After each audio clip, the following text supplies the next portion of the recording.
Números que assustam. Casos de estupros crescem em Rio Claro, principalmente contra crianças e vulneráveis. Famílias que sofreram com esta violência têm a difícil tarefa de retomar a vida. Parecia que minha casa tinha tido um luto, foi um velório, parece que todos nós tínhamos morrido.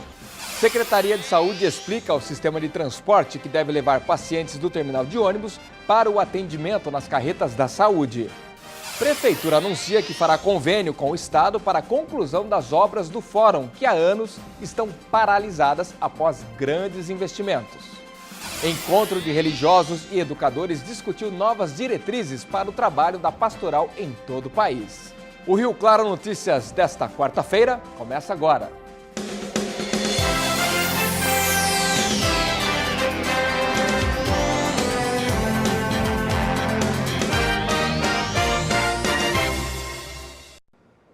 Boa tarde.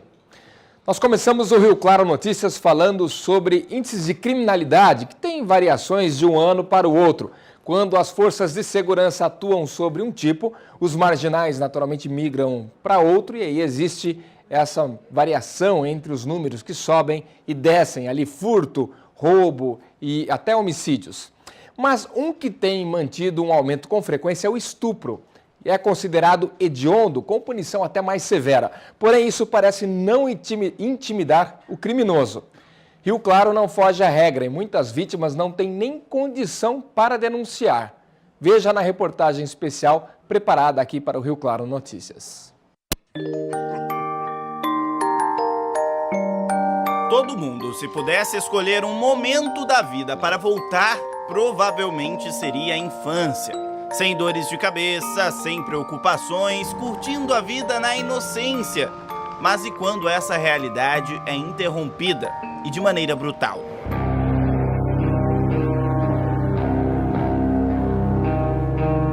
Especialistas afirmam que as primeiras experiências que temos na vida marcam para sempre nossa história. E esse pode ser um problema quando crimes acontecem durante a infância. Um dos casos que tem mais crescido são os estupros. Em Rio Claro, no primeiro semestre deste ano, foram 21 registros de abusos sexuais, 17 destes contra vulneráveis. Crianças, por exemplo. No mesmo período do ano passado, foram 18 crimes e até então, a Secretaria de Segurança do Estado não especificava quais deles eram contra pessoas vulneráveis. A lei atesta que vulnerável é quem tem algum tipo de deficiência, está dopado ou alcoolizado a ponto de não responder pelo próprio corpo, ou então crianças menores de 14 anos. Na casa dessa família, que prefere não ser identificada, 2 crianças integram esta estatística. O tio, de 26 anos, abusou de 2 sobrinhos, de 7 e 8 anos. O Rio Claro Notícias contou essa história em abril, depois que a mãe recebeu fotos dos abusos e então decidiu procurar a polícia. Morava comigo, era um bom rapaz, aparentemente, que até eu fiquei surpreso. Ele ficava aqui no namorado. No final de semana ele ficava com o namorado. E o resto ele ficava aqui com a gente. Ficava na piscina, não tinha nada que você desconfiasse nele. 4 meses depois, o suspeito permanece foragido. A tia das crianças e irmã do acusado ainda se revolta. Porque ele tinha uma confiança, ele amava ele também. Porque ele falava tio daqui, tio de lá, mas quando a gente viu realmente, o perigo já estava dentro da sua casa. Quando a gente já veio ver, já estava realmente, já tinha acontecido. Eu não queria ter visto as fotos, mas na hora que eu vi, eu fiquei 1 hora praticamente vomitando. Passei muito realmente mal de verdade, e eu não sabia o que fazer, perdi meu chão. Parecia que minha casa tinha tido um luto, foi um velório, parece que todos nós tínhamos morrido.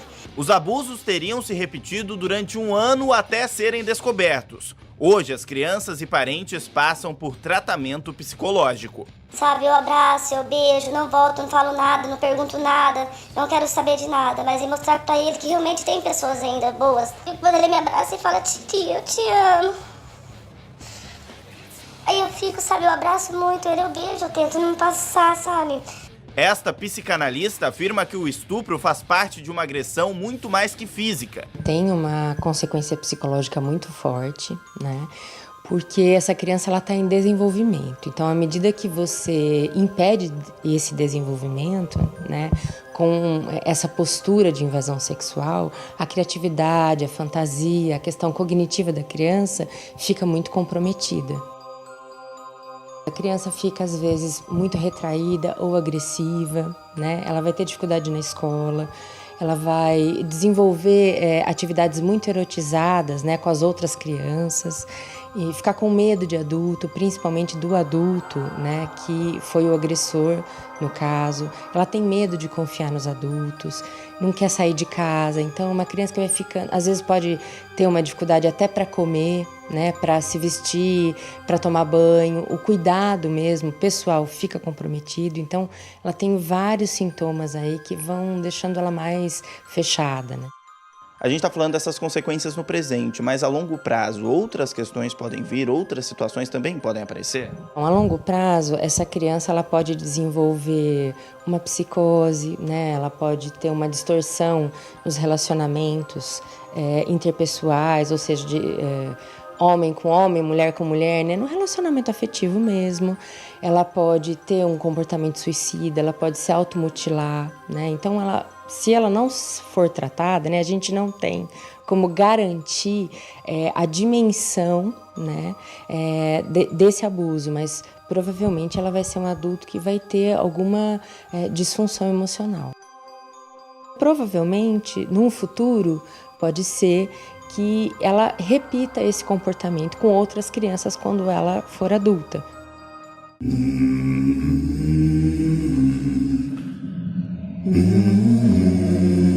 Mas e a lei? A titular da Delegacia da Mulher, que investiga casos de estupro no município, diz que o flagrante é muito difícil. Sobre o aumento no número de casos, tudo depende da interpretação da lei. O direito não é uma ciência exata, é uma ciência de interpretação. Então, muitos delegados interpretam uma passada de mão ou um olhar lascivo como um estupro. Então, eu acho que é a interpretação do artigo 213 do Código Penal. É difícil o flagrante. A maioria dos nossos casos são inquéritos que a gente apura, tem oitivas, tem colheita de provas, porque tem que ter o exame, né, que houve a conjunção carnal. Então, a maioria dos casos é em sede de inquérito policial. Para quem sabe bem o que passou e vive com os traumas, a espera por justiça. Não pode ser impune, não pode ser, porque fala que criança é um anjo, é tudo, não tem. Eu só quero que ele pague realmente, assim, não sei de que forma. Se é na lei divina, que eu falei, independente que seja, eu só quero justiça mesmo.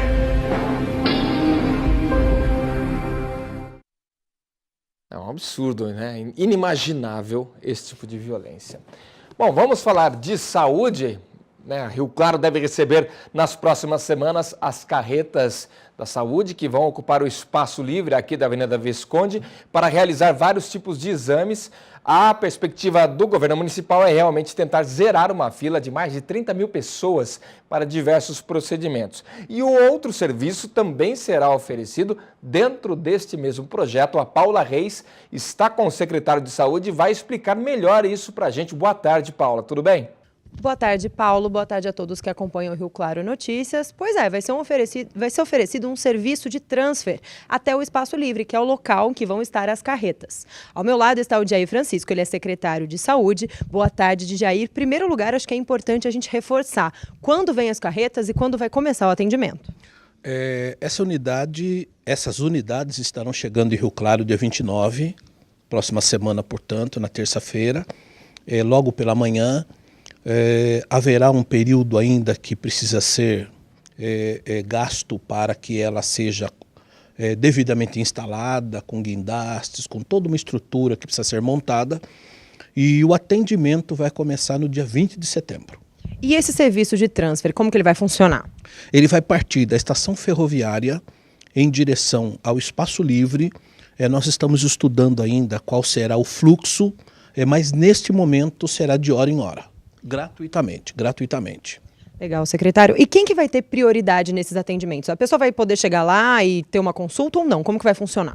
É importante salientar que o atendimento que será oferecido no Espaço Livre, ele visa aquelas pessoas que estão aguardando atendimento em várias áreas de especialidades, passando por gastroendoscopia, colonoscopia, oftalmologia, vascular, hérnias, uma série de especialidades, mas que estão aguardando, algumas desde 2011, esperando atendimento. Então, nós vamos dar prioridade para as pessoas que estão há mais tempo na fila. Agora, é evidente que o olhar médico poderá, em um momento ou outro, fazer com que um atendimento de uma situação mais recente aconteça em razão da gravidade, em razão da situação. Até porque ali estarão 2 centros cirúrgicos que também estarão atuando durante todos os dias, inclusive aos sábados. Então o olhar médico vai ser preponderante. Mas a princípio nós iniciaremos pela fila lá do início de 2011. Tá certo. E quais procedimentos vão ser oferecidos, Jair? São muitos, né? Mas queria que você especificasse algumas áreas. Olha, inicialmente nós faremos atendimento na área de oftalmologia, que é uma fila grande, inclusive com cirurgias de catarata, várias outras cirurgias no campo cirúrgico, no campo de oftalmologia, e vascular. Tem uma demanda muito grande de pessoas que sofrem com dores terríveis, de varizes. Então esse núcleo também estará fazendo esse atendimento, é um atendimento completo. As pessoas entram no mesmo dia, elas passam pelo acolhimento, elas passam pelo atendimento ambulatorial e já saem dali com a data da cirurgia marcada. Então, inicialmente serão oftalmologia e vascular. Agora, tem uma vasta rede de especialidades que serão atendidas já na sequência, de tal modo que o limite desse atendimento, e nós estaremos perseguindo esse limite, será de 350 a 400 pessoas por dia atendidas nessa unidade. Vai ajudar bastante, né, Jair? E quanto tempo que elas vão ficar aqui, as carretas? Não tenha dúvida, será de importância muito grande para essa demanda que foi reprimida ao longo desses anos todos e que deixou de ser atendida. E o período de permanência contratado dessas unidades móveis, que ficarão estacionadas dentro do espaço livre, é de 1 ano. Nós já tratamos um contrato de 1 ano de permanência aqui em Rio Claro. Tá certo, secretário, muito obrigada pelas informações, viu? Relembrando, os atendimentos vão começar no dia 20 de setembro. Agora voltamos ao estúdio com Paulo Lima. Obrigado, Paula, pelas informações. Depois do intervalo, vamos receber aqui no estúdio um especialista para tentar entender aquele fenômeno que aconteceu no litoral da região sul do Brasil com o recuo do mar e também as informações sobre um possível convênio com o governo do estado para a conclusão do novo fórum. Será que finalmente vai virar uma obra concluída aquilo lá para uso da população? Agora, 12h45, eu volto já.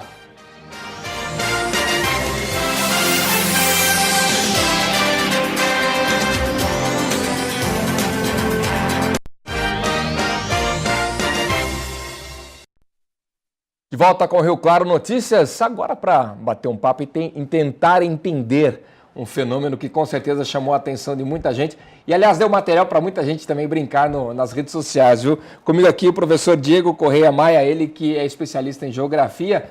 Boa tarde, obrigado pela tua presença, professor. Boa tarde. Aquele fenômeno do litoral no sul do país, aquele recuo do mar, que colocaram até um navio cargueiro encalhado quase na calçada, que não é nem no Brasil isso, né, diga-se de passagem, mas que realmente chama a atenção das pessoas. Como que a gente pode explicar aquilo lá, hein? Bom, na verdade esse fenômeno que a gente chama de maré seca, né, é a união entre um fator astronômico e climático, né? E aí acontece aquele efeito que teve lá, esse recuo da água do mar. Exatamente. Então, como a gente estava na maré seca, né, e a região sul estava sob domínio de um anticiclone e gerou essa maré seca em função de um vento persistente e de uma elevada velocidade, em termos de 60 a 80 km por hora. Entendi. E essa questão do anticiclone, na verdade, que efeito é esse? Parece que ali no litoral de Santa Catarina é razoavelmente comum, né, esse efeito de anticiclone? Não, o anticiclone é uma massa de ar e ele tem um sentido anti-horário.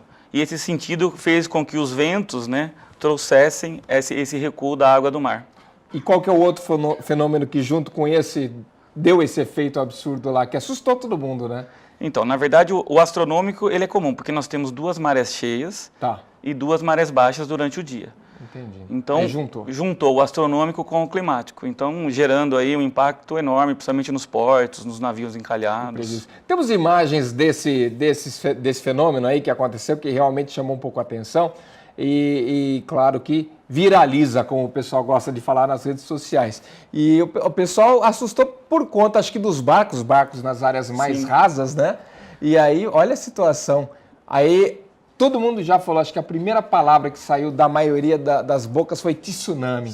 Né? O recuo para depois o mar vir contra o continente. Nada a ver.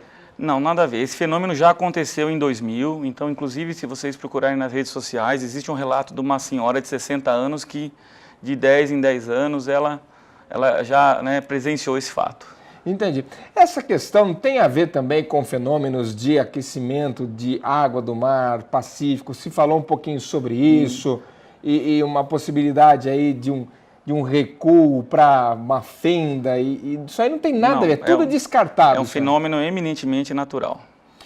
Por que acontece de tempos em tempos? Existe essa questão, o senhor falou sobre 10 em 10 anos ou uma margem talvez um pouco maior. Existe, se a natureza tem esses ciclos constantes mesmo? Na verdade, a presença desse sistema anticiclonal, né, por estar presente no inverno e ele ter uma força enorme, ele gera esse tipo de situação. Com relação à normalidade, que pé que está a situação por lá, professor?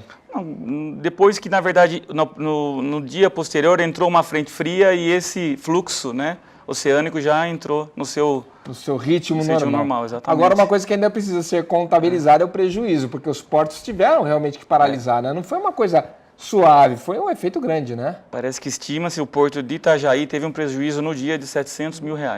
Num dia? Num dia. Isso aí durou quanto tempo? Durou praticamente 24 horas, um pouco menos. Então, tudo normalizado por lá no litoral exatamente. Da região sul. Bom, a gente fica atento aqui, né? Quando existir alguma coisa que o pessoal já fica colocando aquele monte de notícia, principalmente nas redes sociais, a gente já traz um especialista para quebrar um pouco os efeitos dos boatos. Professor, muito obrigado pela sua participação aqui conosco, viu? Até a próxima. Eu que agradeço. Bom, você que está procurando vaga de emprego, no posto de atendimento ao trabalhador aqui de Rio Claro tem opções. Dá uma chegadinha por lá, leva a documentação. Quem sabe é esta semana que sai o emprego, hein?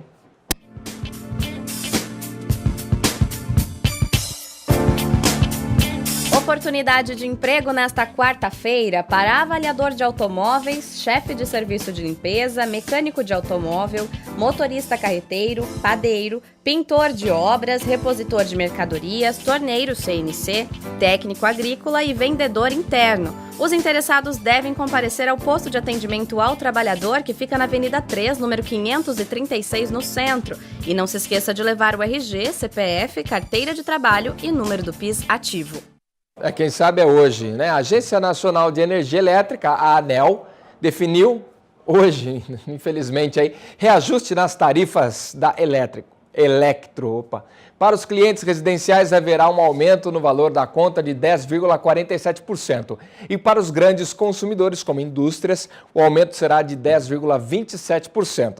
Esse aumento entra em vigor a partir de domingo e a tarifa de energia subiu em 2007 por conta principalmente do aumento nos custos de transmissão, que sofreram variação de 141% no período considerado.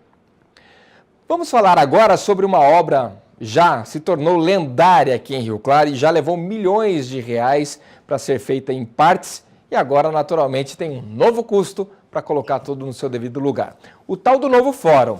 A Prefeitura pretende assinar um convênio com o Governo do Estado para finalmente concluir a obra. O local passou a ser o Fórum de Rio Claro por volta de 1919.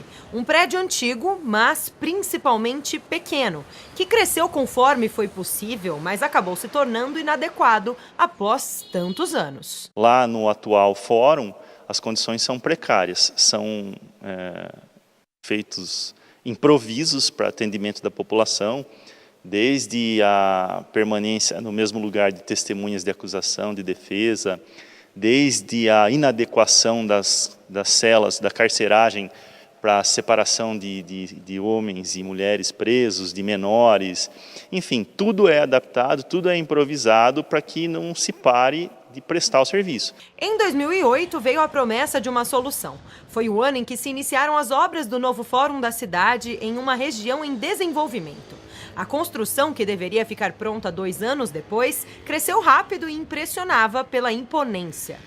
Mas logo a situação mudou. Começaram os atrasos e descumprimentos contratuais levaram à rescisão do acordo com a empresa responsável. Aí então, a obra passou a ser de responsabilidade do Estado e parou. Não sei se a crise econômica, financeira, ficou um pouco complicado essa parte para poder licitar e poder fazer. O Estado caminhou normalmente com a vontade de poder resolver e chegando até agora que com certeza se resolverá esse problema. O local, que passou a ser chamado de cidade judiciária, abriga agora um grande elefante branco. A construção do novo fórum está parada desde 2014, quando 80% da obra já estava concluída. Estava, já que o tempo não perdoa e deixou suas marcas nestes 3 anos de abandono. Em janeiro deste ano, mostramos diversos problemas no prédio que estaria 80% pronto.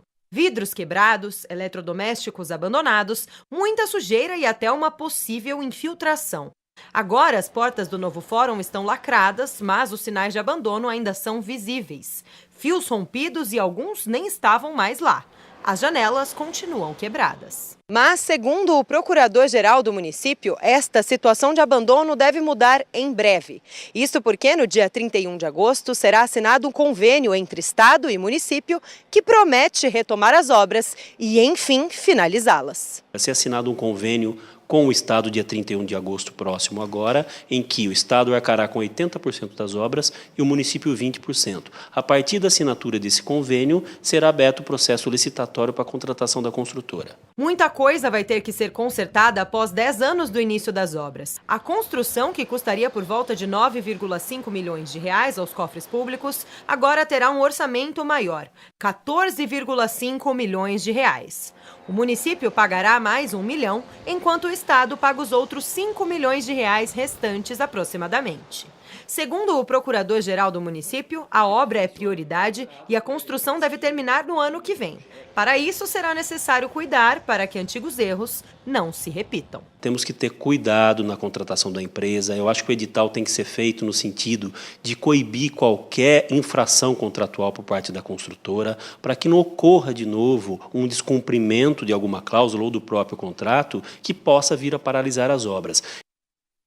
Eu não sei por que no Brasil isso acontece. É muito dinheiro desperdiçado, porque agora é nova cotação, nova licitação, novo valor. E aí, quem paga a conta?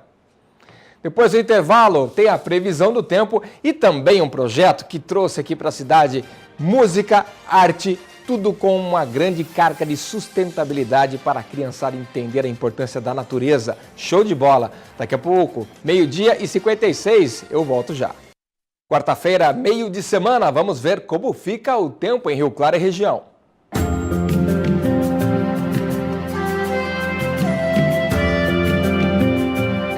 A forte massa polar que trouxe o frio intenso para o estado está indo embora e hoje o frio começa a diminuir e as temperaturas voltam a subir, principalmente no período da tarde. Aqui no interior fica mais fácil ainda de perceber essa mudança. No final da tarde e à noite volta a esfriar, mas sem previsão de chuva para os próximos dias por conta do tempo seco, né? Em Santa Gertrudes, os termômetros sobem agora à tarde, mas voltam a cair no início da noite, com máxima de 27 e mínima de 20 graus. Temperaturas mais altas no período da tarde também aqui em Rio Claro, máxima de 27 graus. E à noite começa a ficar um pouco mais frio, podendo chegar nos 19 antes da madrugada. Clima um pouco mais ameno em Cordeirópolis. Por lá, a máxima não pode ultrapassar os 24 graus e à noite a mínima chega aos 17. Olha, a discussão sobre os trabalhos das pastorais é uma constante dentro da igreja, até para manter o rumo das ações e dos projetos. Rio Claro sediou um encontro importante que reuniu religiosos e também educadores. Agentes, coordenadores de pastoral e professores de ensino religioso do Claretiano Rede de Educação se reuniram para discutir novas diretrizes da ação pastoral claretiana, presente nas unidades do Claretiano em todo o país. Nós pensarmos um trabalho em termos de ação pastoral, porque como é uma entidade confessional, ela segue um santo da igreja, que é Santo Antônio Maria Claré. Então a ideia é fazer com que nessas unidades a gente tenha um trabalho que se preocupe, né, com o ser humano dentro dos princípios cristãos, dos princípios éticos, né, e que são parte também do carisma claretiano. Então esse encontro basicamente é uma primeira iniciativa que nós estamos tomando para tentar fazer um processo de unificação do trabalho. Uma das discussões desse encontro foi a importância e a capacidade que o ensino religioso tem para a vida dos alunos.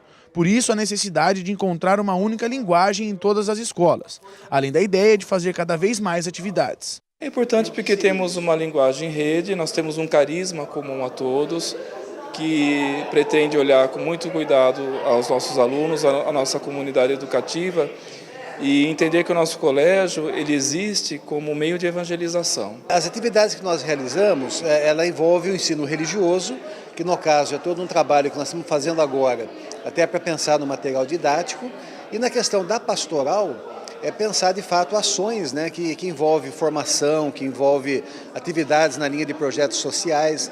Então é um conjunto de ações, né, que estão sendo pensadas, algumas já desenvolvidas e outras que serão propostas. E a unificação não fica apenas na questão do ensino, mas também com relação às redes sociais da pastoral, que juntas podem deixar a marca ainda mais forte. Na ação pastoral a gente quer realmente fazer com que ela se torne cada vez mais efetiva.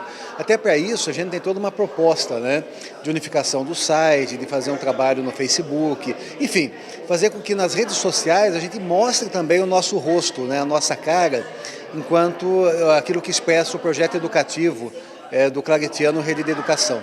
O Claretiano, como rede de educação, está sempre preocupado na capacitação da sua equipe diretiva, como também preocupado em inovações. Então hoje está acontecendo um dia de reunião de treinamento e tomada de decisões do grupo de professores e diretores na área do ensino religioso dos colégios claretianos do Brasil, que são 7. Então isso é importante porque é sinal de que somos uma rede, que estamos trabalhando juntos e que estamos buscando sempre inovações na área educativa. Acho que hoje mais do que nunca é mostrar isso, que as forças unidas, né, que os mesmos objetivos dão resultados melhores. E outra união que também com certeza deu certo é a arte, a educação, ainda mais ambiental. Dentro deste universo, uma apresentação buscou despertar nas crianças o contato com a música e o teatro com uma boa dose de sustentabilidade. O projeto é itinerante, já percorreu várias cidades e Rio Claro entrou no roteiro. Uma viagem de outro planeta e cheia de mensagens sobre a nossa realidade. Na plateia, os olhares atentos para um palco onde uma dupla pra lá de animada dança e canta muito. Ela é uma cigarra um pouco maluca, é verdade, e ele um mensageiro intergaláctico. Juntos têm uma missão nada basiquinha, ajudar a melhorar as coisas aqui na Terra. Peguei algumas obras que falam bastante da temática ambiental e fiz um paralelo com o documento, que é um documento oficial intitulado Carta da Terra, que foi lançado no ano de 2000. Eu peguei esse documento e as minhas canções e tentei transformar esse documento de uma forma lúdica para as crianças compreenderem o que está escrito no documento. Nós somos únicos, somos um organismo vivo que temos que ter esse cuidado, essa afetividade para com toda forma de vida. De que maneira isso? Conhecendo as coisas, o seu entorno, conhecendo a água que corre ali no riacho, conhecendo as pessoas que trabalham do seu lado. Então é um resgate e uma valorização dessa forma afetiva de estar no mundo. Mostrar para as crianças que o planeta Terra não precisa ser salvo.